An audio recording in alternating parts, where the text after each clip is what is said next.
Hey, y'all looking to travel down memory lane, but you ain't got time to drive that far? Well, I got you fixed up an old classic dish that will take you there right from the start. Smothered steak with a homemade mushroom gravy. Get in the car and let's go to driving.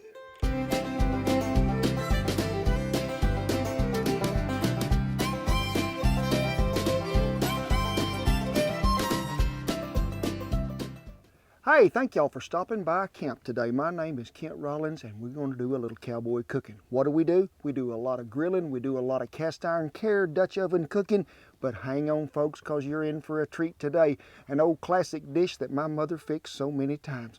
A smothered steak with a homemade mushroom gravy. Yeah, you heard me right, homemade. I'm getting on the fancy. Today I am, just for y'all. Now this goes back to an old classic dish of mine that my mother served so many times, because we'd have a piece of old tough steak laying out there in the deep freeze that she'd thaw out, bring that sirloin in there, and she'd take a saucer to it so many years ago and just run that saucer back and forth across it till she got it tenderized just a little.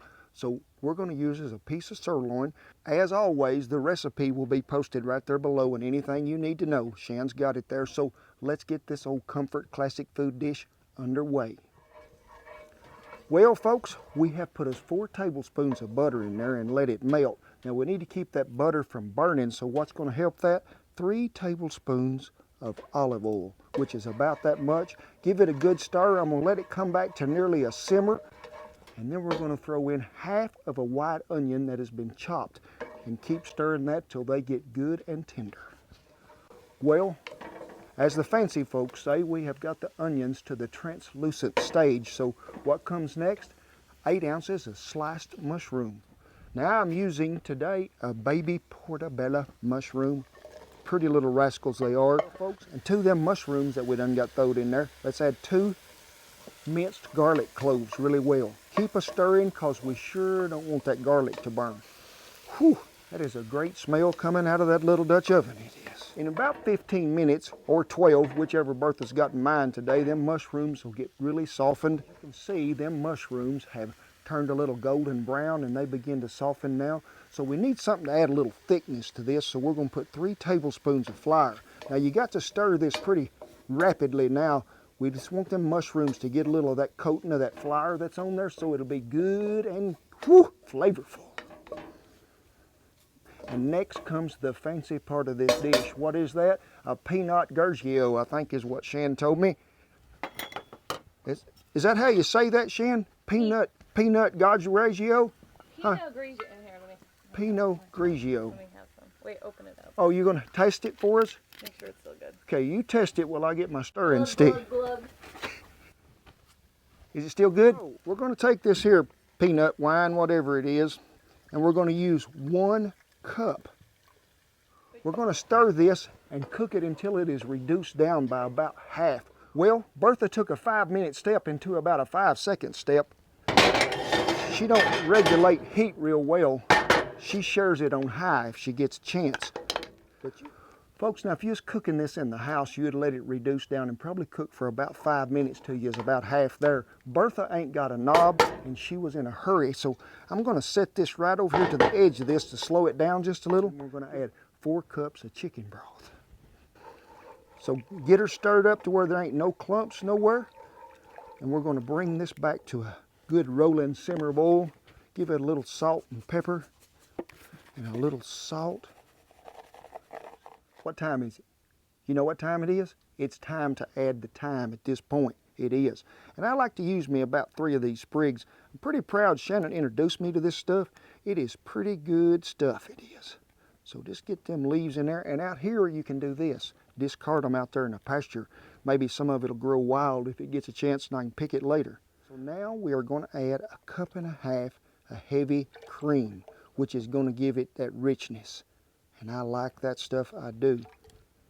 We'll bring this back to a good boil and let her cook for about maybe 10 minutes, and then it'll be ready to go on to the meat. Well, while that mushroom soup is over just simmering right there on Bertha, let's go ahead and prepare this meat. Now, I'm going to use a tenderizing hammer to this sirloin, and I'm not just going to beat it flat like beef jerky. I just want to give it some gentle love taps. You can see That that is about not a like that. gentle love tap. Yeah, and say, folks have been asking, that did not happen with a hammer nor a tool. It happened with a handyman jack up against a trailer. So if you don't want to use a meat tenderizing hammer, hey, let's go back to the way that we prepare steak. Get you some lime juice, rub on there, let it set for a minute. Then we're going to put meat tenderizer on it and season and set it in the ice box about 2 hours. But today, folks, I sort of like this hammer. So, well, we have all got them tenderized a little, and there is probably, if you was to figure it up, maybe about 4 6 to 8 ounce pieces. And you can see the meat inspector is here. He heard that there was meat there. I like to use me some of that Red River Ranch mesquite seasoning, and if you ain't got none, Shannon will have you a link up there where you can get some. And I like to season it well all over. Rub it in well. Make sure everybody's got some. Now, if you don't have some sirloin steak, you could use some cube steak. I've even done this with hamburger patties when I was on ranches and in a tight. Hey, it's the same principle. Turn them over. Let's make sure we get that other side seasoned well. Folk, we're gonna do them. We're gonna do like do wackadoo, Roger Miller. Yeah.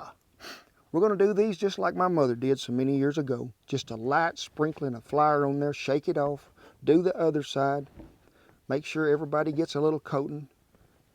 It's going to help give them a little browning effect a little quicker, but it's also going to help it taste so much better. Now I got me a 10-inch filled skillet here, and I'm going to add me 3 tablespoons of avocado oil. That says extra virgin. So let's get us some of that there sirloin. Run her back over here. Make sure they got some grease under them. And we'll probably do about 3 pieces at a time. Now we're just going to cook this till we lightly brown that flour on both sides. That's going to help it with that taste, but also some of that flour that's on there is going to help thicken up that mushroom soup as we continue to cook. It won't take long to brown these. Bertha has done her job. We've been on about a minute, we have, and you can see that's about the color I'm after. I just want them to brown up just a tad, and it don't take her long. When these come out of there, folks, I'm going to put them right in that shroom soup over there. Give them a little sloshing to get them down to the bottom, and we'll be good to go then. So, folks, if you're doing this in the house, make sure you have at least a 12-inch cast iron skillet. Preheat your oven to about 375 degrees. Brown your meat in that skillet.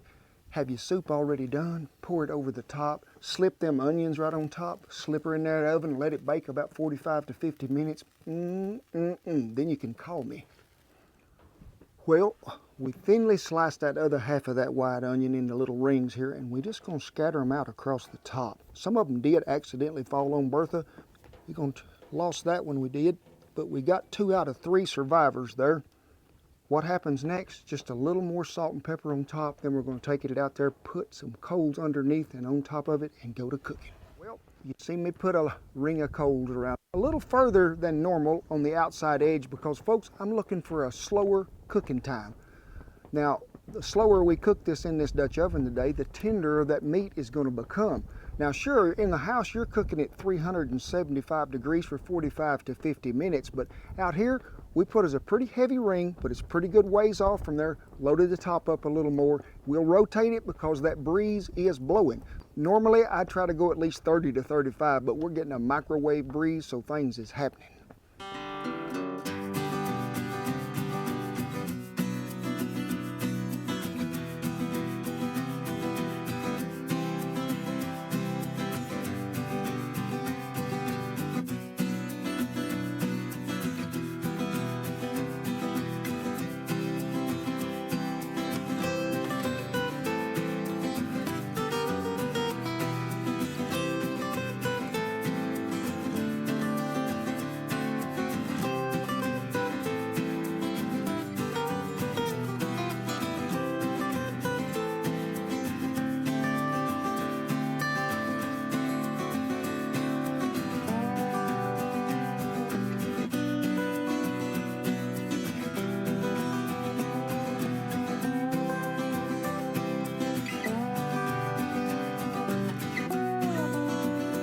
Done deal.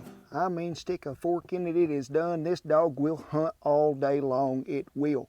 Now you seen me about 20 minutes in there go ahead and scoot them coals up as they begin to ash out a little and keep that hard simmer just going. Probably cooked out here in the great outdoor kitchen, maybe 30, 33 minutes, something like that. But everything is good. Reach down in there, that meat would come apart with a fork. You can see that good golden color that mushroom soup has got in there. And the smell when I took that lid off, it brought a blue heron in from 38 miles away. It was so good. The way I like to serve this rascal is I like to go ahead in there and get me some of them gravy with some of them mushrooms and onions and put him right there first. And then find me a piece of meat, and he looks like a good one. That's a good one. Ooh, lay him right down in there. And I done saved me some mashed potatoes, fought the beagle off of them, I did. You gotta have a little mashed taters with this deal. So we're gonna put them right there on the side. And what does that call for? You heard it right. Right here you did. Live and breaking news. More gravy. I wished you was here. Oh my gosh, brings back so many memories from walking into my mama's kitchen when I was about 10 or 11 years old and smelled this coming out of there.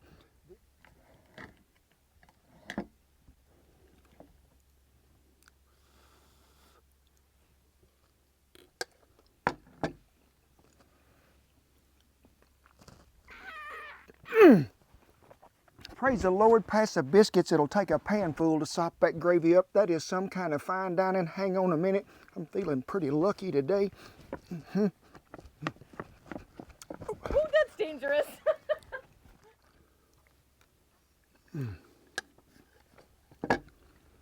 Hang on a minute, I got a call. It's Campbell's Soup people. They want me to make this and sell it. That mushroom soup is probably the star of this show. It is. Now, you cook that up there, and them onions and butter started it off with a great flavor and a great taste. But the thing that kicked it over the top, the cream and the wine. Now, you might be telling yourself, I can't cook this with wine because I don't drink. Well, folks, we done cooked it long enough that the wine, alcohol done boiled out of it, but the taste that Pinot Grigio gives to it, whew, it is out of this world. The meat cooks in there and simmers in that broth just long enough that it gets good and tender. Well, folks, hope you enjoyed today, because I sure did. One of my most favorite meals of all times to fix. Shan's got everything you needed in the little description below. And be sure and hit the subscribe button and the bell and share the food and the videos with your neighbor, because the world needs more good neighbors. We do. I want to continue to thank all our servicemen and women and all our veterans for keeping that old flag flying high above there. And you better stick around now, because coming up the next week, guess what it is? Santa Claus might drop by camp and give us a ho, ho, ho and fix some of his favorite dishes that's coming up. So, Shan, we done left out a really important part. We got to see, hey, Big, the meat inspector, we better see if it's fit to eat. Oh. What do you think? Yum, yum, yum, yum. He says it'll work, folks. So as always, me and Shan appreciate y'all taking time out of your busy day to watch our videos. God bless you one and all, and see you down the Smothered Steak Trail.